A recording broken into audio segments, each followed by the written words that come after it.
La participación, cuando no es mera cosmética, es poder ciudadano.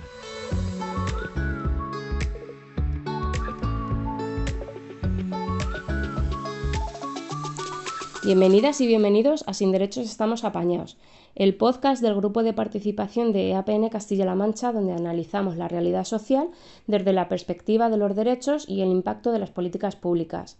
Yo soy Adelina Román y hoy vamos a hablar de los derechos de las niñas y los niños que también formamos parte de la sociedad. Hoy estoy muy bien acompañada y tengo el placer de compartir este espacio con los protagonistas del episodio, que son las niñas y los niños, con Oksana, que es miembro del grupo de participación de EAPN Castilla-La Mancha, y con Nieves y Esther de la asociación Grupo 5, que lleva ya muchos años trabajando por la defensa de los derechos de la infancia y juventud, y con Alba en la edición y producción del podcast. ¿Qué tal, chicas? ¿Cómo estáis? Hola, buenos días. Hola, buenos días. Estamos bien, Estamos muy bien. Buenos días, estaré muy encantada con estar con vosotros. Muchas veces cuando hablamos de la infancia, hablamos de ella como el futuro y nos olvidamos de lo que son los niños y niñas en el presente. ¿Cómo vivir desde Grupo 5 la importancia de garantizar que las niñas y los niños sean escuchados desde la sociedad actual? ¿Y a qué retos os encontráis, sobre todo en este sentido? Pues lo vivimos plenamente porque nosotras partimos de la base, la entidad, de que los niños y las niñas son ciudadanos del presente y que son protagonistas de sus propios procesos de cambio y de desarrollo. Y sobre todo cuando hablamos de infancia más vulnerable, ¿no? Para nosotras, que los niños y las niñas tengan voz y que puedan opinar sobre, no sobre sus vidas solo, sino sobre la vida comunitaria, sobre qué está pasando en sus pueblos, en sus barrios. Para nosotras nos parece fundamental, porque se dejaría aparte este adultocentrismo que tenemos y que todo se legisla pensando en los niños, pero pensando en los niños, los adultos y las adultas. Entonces, para nosotras es fundamental que haya un enfoque de derechos y que los niños y las niñas puedan dar su opinión y alzar su voz sobre las cosas que les atañen, que no son ni más ni menos que las que nos atañen a las personas adultas. A mí me parece importante escucharlos, por eso quería preguntaros, ¿qué pasa cuando no se les da voz? ¿Cómo los veis desde la perspectiva de trabajo que tenéis con ellas y ellos? Bueno, pues la realidad que nos encontramos cuando estamos, ¿no?, en el terreno de campo trabajando con los niños y las niñas, se les ve indignados, ¿no? Yo creo que es un poco también la sensación de que no se les escucha, ¿no? O también tienen la sensación de que los adultos y mayores se quejan de nosotros, pero realmente nos preguntan, nos escuchan para saber qué es lo que está pasando, ¿no? Ellos entran un poco en el juego este de decir, joder, se quejan de que no participamos, de que no nos implicamos, de que nos da igual todo, pero claro, realmente tampoco sienten que son escuchados o que se les está tomando la atención que ellos necesitan. Entonces, bueno, aquí nos encontramos muchas veces con cosas importantes de temas políticos y de temas de opiniones que cuando las estamos viendo aquí en La Brújula, que es uno de los proyectos que llevamos a cabo con niños, niñas y adolescentes y jóvenes, pues que piden, ¿no?, y demandan que se les haga caso y que puedan expresar lo que realmente quieren y sienten, ¿no?, para cambiar o para mejorar su día a día. Y en cuanto a la participación activa de las niñas y niños, ¿qué acciones concretas realizáis en Grupo 5 para fomentar que los niños se involucren en decisiones que les afectan? ¿Hay un ejemplo de actividades donde ellos tengan un papel activo? Sí. Toda la metodología sobre la que nosotras trabajamos, con la que nosotras nos manejamos, no solo en los proyectos de los niños y las niñas, sino en todos nuestros proyectos de intervención socioeducativos, es la metodología a partir del vínculo y además centrada en los intereses. Y diréis, qué difícil es eso, ¿no? Porque niños o niñas de 6, 7 años, qué difícil que ellos decidan sobre qué quieren trabajar o qué quieren hablar. Pues sí, es difícil, pero ahí está la cintura y la mano izquierda de los educadores y educadoras que están acompañándolos en el proyecto para que hagan emerger esos intereses. Por ejemplo, no tiene ningún sentido que con adolescentes nosotras, desde nuestra perspectiva técnica y que sabemos muchísimo, porque los adultos luego sabemos mucho, pensemos que les puede interesar mucho, mucho, mucho hablar de drogas, del uso y abuso de las drogas, y luego llegas aquí y a ellos les interesa cero hablar de drogas. A lo mejor lo que les llama muchísimo la atención es hablar de lo inseguras que se sienten las mujeres cuando van andando por la calle, ¿no? Las mujeres jóvenes con las que trabajamos, las adolescentes. Entonces no tiene ningún sentido y para el éxito del proyecto y de las actividades, que nosotras pensemos actividades y que, sin contar con su opinión, las pongamos en marcha. Por lo tanto, ¿cómo lo hacemos? Pues normalmente nosotras, es verdad que ya tenemos un vínculo establecido con la mayoría y ya surge, la metodología nace de manera natural, pero si no, nosotras empezamos todas las sesiones preguntando ¿cómo estáis? Hola, ¿cómo estáis? ¿Qué tal? ¿Qué tal la semana? ¿O qué tal? Se suelen reunir en sesiones de dos días en semana y entonces lo que hacen es, a partir de la pregunta ¿qué tal estáis? Van vomitando, porque realmente lo que hacen es vomitar todo lo que les ha ido ocurriendo y lo que les preocupa. Pues si no les han tratado bien en el cole los profes o los compañeros y compañeras, si están preocupados porque qué pasa con esto del apagón, que mi madre dice que esto es un aviso y que, Dios mío, ¿un aviso de qué? No lo sé, es un aviso. Entonces les genera mucha confusión. ¿Qué pasa con la guerra? ¿Qué es esto de Palestina? Estas cosas les preocupan a los niños y a las niñas y en su casa, cuando en muchos de los casos preguntan, pues los padres y las madres a veces no damos respuesta o pensamos que no es el momento, ¿no? De hablar con nuestros hijos y nuestras hijas ni de drogas ni de sexo. Sin lugar a dudas, ellos no te van a decir, nos interesaría que hablarais de autoconcepto o resiliencia. No, qué va, ¿cómo te van a decir eso? Pero para eso están las competencias profesionales de las educadoras y educadores que trabajamos con ellos, para ir detectando que probablemente les puede interesar hablar de autoconcepto o de relaciones tóxicas, por lo que te van contando. O sea, de manera implícita van diciéndote cosas que les puede interesar. Y esto genera participación activa. Y luego también llegar hasta el final de cada una de las propuestas que ellos hacen también, ¿no? El tener en consideración que pues si su preocupación es qué está pasando en la ciudad y por qué no hay fuentes en los parques o cualquier otro tema que a ellos les preocupe, pues no recoger esa información y dejarlo ahí y ya está, ¿no? Sino hacerles partícipes también de con quién hay que hablar, hasta dónde tenemos que llegar para hacer el cambio, para proponer al ayuntamiento que no hay fuentes en los parques, que es necesario, o cualquier otra circunstancia, ¿no? Y llegar hasta el final de esa preocupación que tienen y de que sea también formar parte activa, como bien Nieves está diciendo. Entonces, bueno, aquí es verdad que desde políticos hasta profesores de todo han pasado, ¿no? Para que escuchen pues, también sus preguntas y las dudas que ellos tienen para poderlas ir solucionando. ¿Y qué reacción habías tenido por parte de las niñas y niños cuando se les da este espacio? Pues mira, les llama mucho la atención. Os voy a contar una experiencia que además hemos tenido hace muy poquito tiempo. Un grupo de estudiantes de tercero de Bellas Artes tenían que hacer para una asignatura que tenía que ver con movimientos sociales y participación ciudadana y en colaboración con alguna entidad social, una actividad en la que plasmaran, bueno, cada grupo de artistas hizo lo que consideró. Entonces nos proponen, este grupo de estudiantes, plasmar la voz de los niños y de las niñas. Es decir, ¿qué podemos hacer para que se les escuche? Entonces, bueno, pues les invitamos a una sesión, vinieron a conocer a la chavalería y lo que hicieron fue traer una tela muy grande, una tela en blanco, y todos los niños y las niñas les dimos la posibilidad de poder escribir ahí lo que ellos querían que se cambiara, ¿no?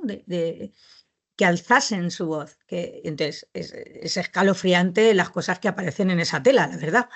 Que no nos peguen, ojo, que no nos peguen, que nos escuchen, que no nos acorralen en un patio y que no hagan nada, ¿no? O sea, cosas muy serias. Y esa tela Pues este grupo de estudiantes la han expuesto, hay una exposición que se llama Ruido Sonoro ahora en la Facultad de Bellas Artes de la Universidad de Castilla-La Mancha en Cuenca. Está expuesto junto a otras obras. Entonces, ¿cómo está situado? Que esto es muy importante. Pues está situada la tela en alto, en el techo, de tal manera que para poderlo leer, el adulto o la persona adulta que va a verlo tiene que mirar hacia arriba, que no es ni más ni menos que la postura habitual de los niños y las niñas cuando nos escuchan a los adultos, que nos miran hacia arriba. Entonces, por una vez, ellos han sentido que los mayores, para escucharlos, tienen que mirar hacia arriba. Esta exposición además va acompañada de unos cascos en donde las criaturas que participaron, la chavalería que participó en esto, fueron ellos con su propia voz grabando estos textos que habían escrito, las frases cortas que habían escrito, y entonces como un bucle se escucha, ¿no? Pues si os parece lo podríamos escuchar porque tenemos el audio. Nos gustaría que estén contentos con nosotros. Escucharnos, cuidarnos y respetarnos. No respetan mi intimidad ni mis decisiones. Siempre son regaños, nunca preocupaciones. Que no nos ignoren con el móvil. Quiero que respeten mi opinión y la de los demás. Que nos escuchen, que nos apoyen en participar en las conversaciones. Que no nos infravaloren. Que no nos manden callar. Que nos trate bien. Quiero aprender algo. Escucharnos, cuidarnos y respetarnos. Que no nos ignoren con el regaños, nunca preocupaciones. Ni mis decisiones. ¡Guau, qué potente! ¿Y cómo se han sentido los niños cuando han participado? Lo que les llamó poderosamente la atención es que cuando terminaron de hacer su tela, que ellos creían que eso se había quedado ahí, les invitaron a la inauguración de la exposición y entonces han ido como artistas a esa inauguración de la exposición, a presentar su obra y a que todo el mundo pues contemple, gente que ha pasado por la exposición, contemple lo que ellos han hecho, quiénes lo han hecho y cómo lo han hecho. Me encanta todo lo que hacéis, todo lo que nos decís y sobre todo también me gusta cómo lo decís, cómo habláis de cuando habláis de los niños, porque habláis desde vuestro ADN, que es la preocupación porque los derechos de la infancia y la adolescencia sean realmente una garantía. Entonces, esto me lleva a mí a hacer una reflexión que os traspaso a vosotras, si realmente cuando hablamos de los derechos de la infancia y la adolescencia, lo hablamos desde la propia infancia y adolescencia y no desde la perspectiva de las familias por el hecho de tener hijos a cargo. Entonces, bueno, me gustaría un poco que nos dijerais cuál es vuestra opinión sobre este aspecto. Yo creo que aquí hay dos cuestiones, ¿no? Una, lo que nosotras opinamos y cómo creemos que se ha de ver el enfoque de derechos, y otra, la realidad. Lo que nosotras opinamos creo que lo hemos dejado más que claro, ¿no? Tiene que haber un enfoque de derechos desde la perspectiva de los niños y las niñas, hablando con ellos y con ellas y preguntándoles a ellos y a ellas, teniendo en cuenta ni más ni menos que su opinión, que es la que ha de ser, ¿no? Sí, esa es una cuestión. Y la otra cuestión es la realidad. La realidad es que cuando se habla de derechos de los niños y las niñas, se habla de los derechos de las familias. Y son cosas distintas. Que yo no digo que las familias no tengan que hablar de sus derechos y que además nosotras, igual que muchas entidades sociales, luchamos por los derechos de las personas en general, no solo de las familias. Pero cuando se habla de los niños y las niñas, se habla, si pensamos, por ejemplo, ahora en el verano que se aproxima, pues se habla de, Dios mío, ¿qué voy a hacer con el chiquillo este verano? No, ¿qué va a hacer el chiquillo este verano para estar feliz, para que su bienestar... ¿Qué le apetece? ¿Qué quiere? ¿Qué necesita después de todo el año, ¿no? Pues en la dedicación del colegio, del instituto, de sus tareas, de extraescolares, de esto, de lo otro, ¿no? Es un poco la preocupación de intereses de lo que yo decía al inicio, ¿no? De las personas mayores siempre tendemos a pensar que, pero al final, bueno, pues nos olvidamos ahí de la parte más importante que es qué quieren ellos, cómo quieren, ¿no? Y adaptarlo un poco a esas necesidades. Entonces, es que son dos cosas como muy importantes, son muy diferentes y que, bueno, que hay una parte ahí, como bien decía Nieves, que no te puedes olvidar que los derechos de la familia están ahí y que es importante también, ¿no? Entenderlo, pero, bueno, pues creo que todo pasa por la comunicación. Y que se puede hablar de derechos de las personas en general y que en esos derechos de las personas se tengan muy en cuenta los derechos de los niños y las niñas, que yo creo que el principal problema es que no se tienen en cuenta los derechos de las niñas y los niños, sino que se tienen en cuenta los derechos nuestros, nuestro apaño, el apaño de los adultos, de las madres y de los padres, para poder nosotros vivir y al final manejar a nuestros chiquillos y chiquillas como títeres. Sí, también se asume esa responsabilidad, ¿no? Es como, le parece que la sociedad, el movimiento te lleva a que tienes que es, ¿no? Los patrones que tienes que cumplir y es así, pero hay una parte ahí, pues como muy importante, que es lo que dice Nieves, ¿no? Los derechos de la persona, independientemente de si eres niño, niña, adolescente, joven, mayor, da igual, al final es lo importante. Bueno, y ahora les vamos a preguntar a los niños que si pudieran cambiar algo para que ellos estuvieran mejor, ¿qué sería? Hablar las cosas. A veces los adultos hacen daño a los niños. Si no nos pegarían. Ser más entendidos y escuchados a la hora de la verdad. La gente mala y ya está. Oye, chicos, ¿y cómo os gustaría que los mayores supieran cómo os sentís o lo que necesitáis? Que me hagan caso. Que sí, que jueguen conmigo. Que nos ayuden, que nos escuchen, que nos respeten, que nos hagan caso. Que nos pregunten lo que nos gusta, por ejemplo, las matemáticas. Todo sería tan sencillo como escuchar la voz de nuestras niñas y niños y la adolescencia, que también tienen mucho que decir a la hora de planificar todas las actividades de la comunidad. Simplemente creo que es lo que falta muchísimo, es voluntad política y voluntad comunitaria para que se tenga en cuenta y se incluya la voz de la infancia en la construcción de actividades. Ese para mí es mi conclusión tan básica y tan sencilla, que resolvería muchos problemas que los niños tienen a la hora de acceder a la garantía de los derechos. No sé si vosotras queréis decir algún tipo de reflexión final o conclusión final. Pues siempre decimos que nosotras tenemos un mantra que decimos que los niños y las niñas importan y aportan, que son los protagonistas del presente y no del futuro, que son los ciudadanos del presente y no del futuro.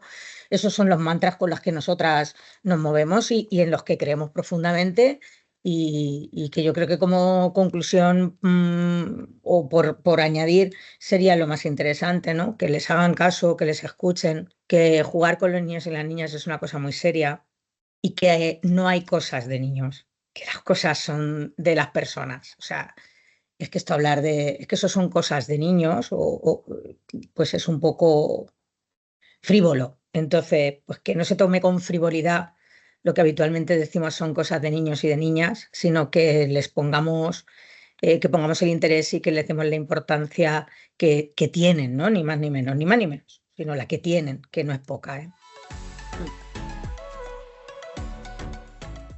Pues muchísimas gracias a Roxana, a Nieves, a Esther, a Alba también, que es la que produce el podcast, y animo a la audiencia a escuchar todas las actividades de participación, que como siempre os recuerdo, en la descripción del episodio y del podcast están los enlaces a la web donde podéis ver todas las actividades que se hacen de participación.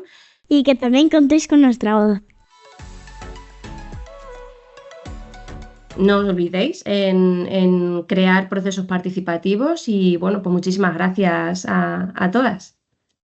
A vosotras. Gracias a vosotras. Gracias. Hasta Nos luego. vemos.